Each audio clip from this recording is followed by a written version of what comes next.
Ang susunod na programa ay rated PG. Patnubay at gabay ng magulang ay kailangan sa mga batang manonood.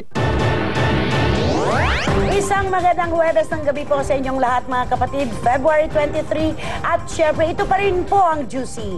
Magkakasama pa rin kami ni Shalale, Miss Divine Lee, Icy Mendoza, and of course ang ating prinsesa Alex Gonzaga. At ito na po ang iikutan ng ating chikahan ngayong gabi dito sa ating Juicy Headlines.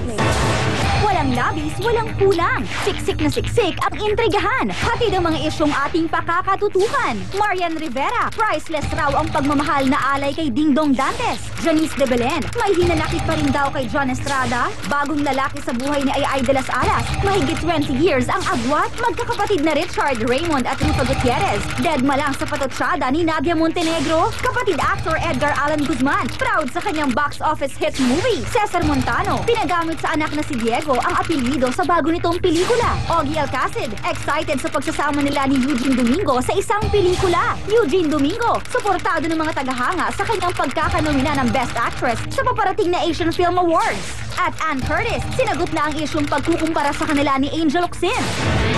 Okay, welcome back mga ka-freshers. Ito na ang ating unang showbiz. Sandali lang ha, ang ganda-ganda mo ngayong gabi. Thank you po talaga. Bagay na bagay sa iyo. Pansinin mo yung ribbon, no? Kasabay ba ito nung chinelas mong ginto? Yes, nagsusuot ni Kate. Kaya yan nagsusuot ng ganyan kasi May kompetisyon. May kompetisyon. take note, parang naman akong katulong naman eh. Eto paano na ako? 101. Okay, go. Okay, eto na. Janice still hates John. Sulat ni Kuya. Janice yan? Janice Dickinson. Hindi ka lang yung Janice na bida na Janice na bida. Janice still hates John. Sulat ni Remy Umeres sa People's Journal. Ay, alam mo, ano ko yan, balitaan ko yan. Kasi nag-guest si Janice de Belen sa Bottom Line at sobrang aanghang na mga statements na binitawan niya. And yung nakaraan. Yes, pati totoo, doon ako nagulat. Yung totoo, yung chismis na pinadalhan niya daw si Vanessa Del Biaco ng pagkain. Uy, kainin mo, nailason niya. Totoo yan. Pala yun. Sinabi niya? Oo, sinabi niya.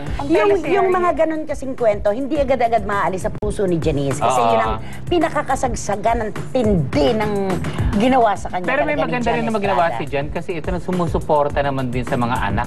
Di ba, nag-ano nga siya, may sinabi rin siya na kung di pa kalampagin, hindi rin naman ganun agad nakatutupad. Tsaka okay na rin sila ngayon siguro. Ayon pa daw kay Janice, talagang wala na raw siyang natitirang emosyon. Wow! Siguro, maintindihan natin yun. Natitira? Siguro, mabuti siyang tatay. Correct. And siguro sa emosyon, siguro wala man na iwang pagmamahal, pero may emosyon pa rin. Napaka-strong na mabinitawan niya. At ang mga bata, syempre, mananatiling anak nilang dalawa yun. Basta kay Jack, congratulations, tatay ka na naman, di ba? Okay, hato na po ang ating Express Pasabog Top 5.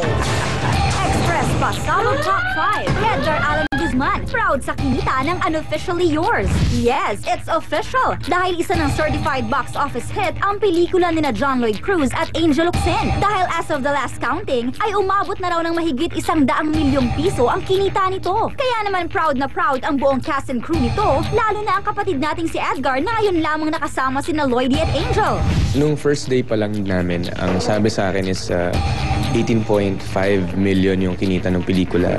So, nung tapos Friday, may nag-text sa akin na 36 point something na million na yung kinikita ng pelikula. So, nakakatuwa naman kasi marami na nagsasabi na kapag nanonood sila, text sila sa akin agad maganda daw. Tapos marami pa daw pila dun sa pagkatapos ng film. And ngayon, yung pagkakasabi sa akin, pagkakaalam ko is nag-hit daw ng 100 million yung movie kaya siya naging blockbuster. Bongga nga talaga ang balitang yan, Edgar. Kaya naman congratulations sa lahat ng bumubuo ng Unofficially Yours. At para pa rin po sa pagbabalik ng Juicy, ang aking baon, ito po ang kwento na kung kailan matutuldukan, sabi nga ni Alex, ay Diyos lamang ang nakakaalam. Wow. Diba? Kasi nagdugtong-dugtong na eh. Nagsimula ang away kay Tita Annabel at kay Nadia. Kawing-kawing na ngayon papunta sa mga anak. Oo. Pero itong huling insidente, hindi talaga nag-tweet si Rufa, si Raymond at si Richard tungkol do sa di umunoy sadyang hindi pagkakabanggit ni Richard sa pangalan ng anak ni Nadia na si Ina. Sa Party Pilipinas. Oo. Tahimik sila. Kaya siguro yung Tita Annabel, naku, huwag nyo nang patulan yan. At isa na naman itong kung ano-anong kakwentuhan. Nag-tweet po ba si Miss Nadia? Oo, kasi parang hindi raw niya alam kung bulag ba o sadyang hindi lang inano. Sabi pa, panoorin nyo sa YouTube. Tingnan ninyo kung sinadya o hindi. Ako yung para sa akin, siguro dapat hindi na gawing big deal dahil hindi naman siya part ng kaso. And I think si Inay naman hindi ganun ka-affected. Kilala ko si Inay, mabait na bata si yun. Richard. Umay na, Oo. diba? Lahat na Umay na family. talaga. Umay na, gusto sabi nga, what's in a name, di ba? Ano ba? Pero I'm I'm sure- screen sumayaw naman Tsaka I'm sure si siya. Richard hindi gagawin yung intentionally. Nagkamali lang siguro. Sige, fine. Acknowledge natin araw-araw si Ina. Gusto niyo. Pero na, Responsable siyang host, hindi niya gagawin na intentional Oo. na hindi banggitin. eto nga na yung nakakalungkot, di ba? From the nanay, pumunta na doon sa mga anak. Baka itong mga anak magkita-kita sa labas, ano kayo magiging aksyon? Meron na rin di ba? mga kirat, mga Yes, pigi, oo. mga ganun. Mga Magiging tabaching-ching, personalan na. mga ganun. Oo. Personal. Tsaka dapat hindi na ilabas yan. Parang ang pangit naman yung mga anak mo, tinuturuan mo magsabi ng mga mata. Tama. Exactly. Naku, kaya love na love kita. Ay, nagpo-comment. Gusto Ito kita. ang galing ni Divine. Kumukomento, bukas At bilang makalawa. malengkantadya ko yung choker. Ayan. Ay, Okay, dahil dyan ang ating Express Pasabog Top 4. Watch this. Express Pasabog Top 4. Ogie Alcacid. Excited kay Eugene Domingo? Mukhang magiging busy talaga ang 2012 para kay Mr. A. Dahil bukod sa pag-aasikaso kay Baby Nate, ay dalawang magkakasunod na pelikula rin ang gagawin ni Ogie. At isa na nga rito ang pelikulang I Doobie Doobie Doo. Kasama ang award-winning actress na si Eugene Domingo. Gagawin ko nga tong Doobie Doobie, I Doobie Doobie Doo, and then I'm doing Boy Pick Up the movie, and then after that, pwede mag-rest. At eto naman ang ating showbiz feed, yes. Okay. Ba't nag-duet pa kayo? Hindi natin kiniklaim yung mga bad vibes, di ba? Tama. In Jesus' name wala yun. Jesus At saka name. anong sabi ni Oprah Winfrey? Pag-start ng umaga, huwag i-entertain ang negative vibes. Correct. Pero ruin ang energy mo hanggang gabi. Okay, eto na. Jowa ni Ay nakahawig ni Senator Bong. 20 years ang agwat ng edad. Sulat ni Manay Lolit Solis sa PM. So, mas bata ba to kay Miss Ay o mas matanda? Oo naman, mas bata naman kaya ay kung 20 anyos lang yan. Jed daw ang pangalan. Hindi kasi Madela. Jed Madela yan. Kung si Jed Madela, Dead Madela. Ay, ito, basketball player. Alam mo, hindi ako naniniwala dyan. Kasi kung totoo yan, tatawag sa atin si Ay, magpapaliwanag. Isa lang sa maraming kwento yan. Baka may crush kay Miss Ay. Or siya may crush dun sa player. Oo, yung kilala mo natin si Miss Ay na maharot Huwag kang in a good way. huwag kang magtaka, baka bukas makalawa si Jeremy Lin na ng New York Knicks. Yes. Level ito. Pero bakit itong mga actress natin karamihan naman nagiging jowa nasa sports? di Ganun ba? naman kundi politika, nasa talaga palakasan. Ganun naman Eh, talaga. ikaw, Alex, anong gusto mo talaga sa sports talaga? Gusto ko sa palaisdaan. Ano pala si Divine? Ito ko sa'yo. Si Divine lang may tatanong lang ako. Anong pinakamagandang katangian ni Victor Basa na gustong-gusto mo? Mapagmahal sa magulang.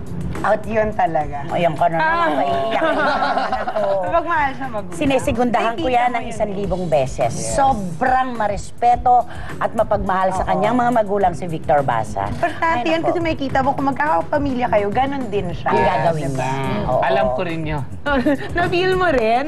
Sinabi niya sa akin yun. Kailan ba kayo magpapakasal? Wala pa ba? Nako, ayoko pa Pinag-uusapan na. muna. Wala ko pang ginagawa. At saka isang paglilinaw lang, kasi di ba yung kay Hayden at saka yung kay Dr. Vicky, tapos pumutok nga yun sa inyo noon ni Victor, ang inkling at iniisip ng iba noon, parang gagamitin ka lang. Gusto lang po naming sabihin na kung may kaya ang pamilya ni Divine, may kaya din ang pamilya ni Victor. In fact, magkaklase sila dati.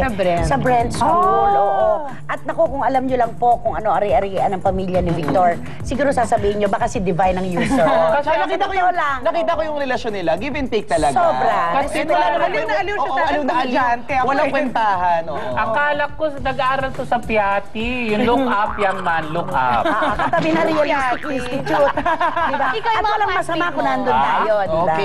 Hindi mo na siya naging classmate sa Brent? Hindi eh. Baka lower Nagtinda batch siya siya. doon dati sa Bata siya. Nag-IS siya eh. Ano ko yung IS? I stop. Okay, ayos. Okay, ito natin Star Connections galing kay Miss Rufa Gutierrez. Sabi niya, is it possible to be good friends with an ex? I believe so, especially when you're now in a different place. A phone call today proves it. Sino kaya ang tumawag kay Miss? Ay, marami yan. Pwedeng ang ama ng kanyang mga anak na si Ilmas, pwedeng si John Lloyd Cruz, pwedeng... Si Eduardo. Si Eduardo. Marami. Oo. At posible. Ako feeling ko pinaka-posible dito si John Lloyd. Kasi siya naman talaga yung pinaka-napag-usapan na sobrang bad break. Feeling ko. So okay na sila, di ba? At least, Sana. Sana next naman sila ni... Yun ang natuldukan na. Correct. Diba? Okay. May Naku, dinadagdag isa pa lamang pa na po yan, mga kapatid. Ano yun? Sarasot. Ito ang huling hagupit ng chikahan na din. Todo ang hirit sa Juicy!